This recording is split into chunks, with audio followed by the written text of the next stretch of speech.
Quand on est amoureux des fleurs, des arbres et des plantes en général, on a souvent envie de ramener un petit morceau de nature chez soi.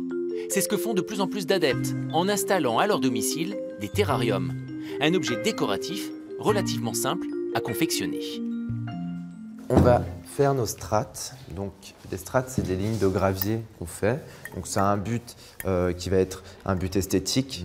Et ça aussi, un autre but qui est de drainer l'eau dans le terrarium. Ensuite, il ne reste plus qu'à mettre la terre, la mousse, un bonsaï ou un arbre miniature et quelques galets. Et le tour est joué. On a en quelque sorte un micro-jardin très esthétique, au style plutôt japonais.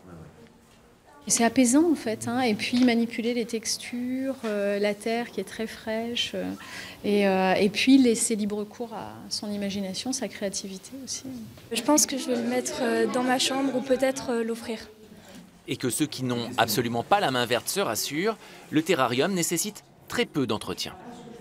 C'est des plantes qui vont s'auto-alimenter grâce à la condensation, donc qui vont former une sorte de microclimat sous verre. Donc c'est un arrosage 1 à 2 fois par an, avec un peu d'eau de pluie ou d'eau minérale sans calcaire, et le reste va se faire avec la photosynthèse, donc la lumière naturelle du soleil.